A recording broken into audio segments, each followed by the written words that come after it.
Good day, everyone. It is Saturday, June 22nd, 2019. Let's tell you about a story happening right now coming into the newsroom. Service just resumed on the Market Frankford line. It was suspended for about 2 hours this morning in both directions after a train operator found a man's body on the track area. That was near 2nd and Market. You can see police activity in that area. This is just a few blocks away from our station here.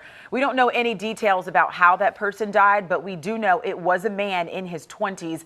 Again, service was just restored in both directions. We'll have an update for you as soon as we get it into the newsroom. Now let's take a live look outside. A beautiful Saturday, and man, do we deserve this after a really nasty weather week. You know, last Saturday, Jeff showed us the 7-day, and I gave him a look, and he deserved it because it was an ugly week. I know, and you blasted me on Twitter yesterday saying, hey, Jeff gave us, but I was accurate though. I said it was going to rain all week until Thursday. It did. Going to lighten up on Friday, and then boom, here is the result. Sunshine wall to wall for the weekend. Love it. A parking problem has one neighborhood fired up. Even if you don't live there, it's probably where you would bring all of your out-of-town guests.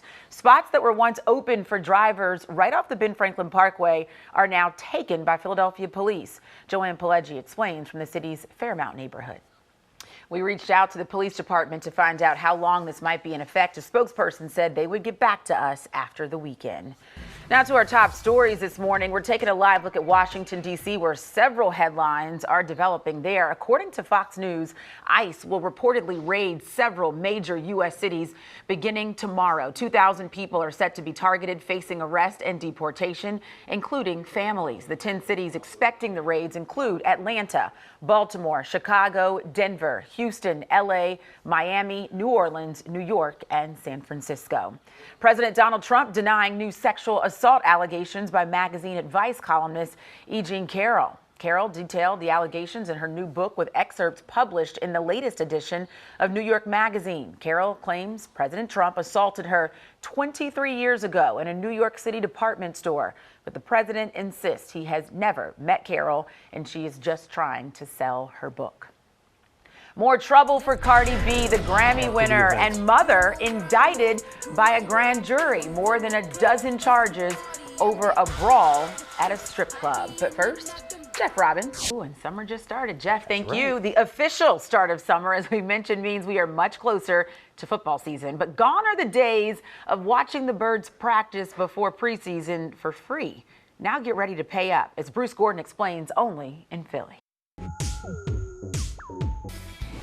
New Jersey lawmaker Bob Menendez unveiled new legislation to ban gun silencers on a federal level. He says silencers were used in last month's Virginia Beach massacre that left 12 people dead.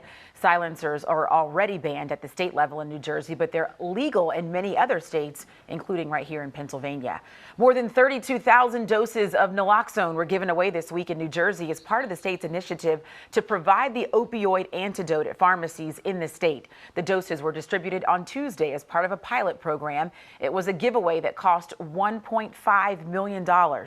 State Attorney General Gurbir Grewal says naloxone was administered last year by first responders about 16,000 times, preventing thousands of deaths in that state. Welcome back. You're watching Good Day Philadelphia Weekend, and we're going to tell you that the weather this weekend is going to look much better than it has all week long. You're taking a live look at Old City right now. We're going to get right over to Jeff Robbins, who has all the good news for you on this Saturday morning. Lord. Still amazing. No one was injured. Kelly, thank you so much.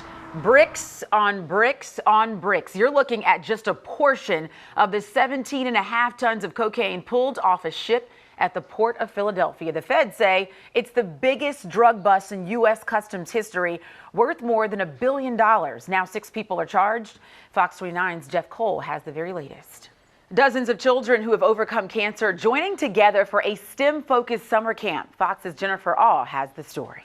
7:43 this morning, 5 months after a life-changing surgery, I can finally share the story. It was an ultrasound that revealed something I had no idea was happening inside my body, and I'm not alone. Thousands of women also struggle with this condition. Dr. Sonia Lee joins us live in the studio with some helpful health information. In the last year, and found people who vacation more frequently have a lower risk of cardiovascular disease. In fact, the chances of developing symptoms associated with cardiovascular issues dropped 24% with each trip taken. So that brings us to this morning's instant reaction poll. Do you have a vacation plan this summer? Jeff, where are you going? I'm thinking motorcycle trip. I've been talking about it with my buddy. You know, Yeah. we're just gonna drive to we're gonna fly to Southwest or something, Yeah. rent some bikes, and just boom. Take a trip? I gotta tell Jim, by the way. Jim, the boss, I gotta tell you, I'm gonna be taking off. I just haven't decided when. That's important. But you're going to plan it. That's all that matters. Did you plan one? I have planned a girlfriend getaway in September. We don't know where we're going yet. I didn't know I was your girlfriend. Yeah. Okay, go ahead. We booked the time of when we say we think that everyone can be off. You know how it is to rally Sure. like 8 people. So Sure. Oh, that's gonna be fun. Yeah. But I believe that 24% drop and that you need to take a vacation, Have everybody. to. You need to. In Europe, they take vacations 3 months out of the year. I know. We And they have to drink do it. wine all the time. They do. They have a good time. All right, building your credit by shopping. Sounds backwards, right? Amazon says it has a special new card to build your credit history, but of course, there's always a catch. Jeff, is there a catch today? Because you made me have rain. Well, when you go to your kid's Little League game, you might grab a hot dog or a snack from the concession stand. But in Camden County, families won't get to do that now, thanks to someone with sticky fingers and simply no heart. Our Jennifer Joyce has that story. Well, when you go to your kid's Little League game, you might grab a hot dog or a snack from the concession stand. But in Camden County, families won't get to do that now, thanks to someone with sticky fingers and simply no heart. Our Jennifer Joyce has that story.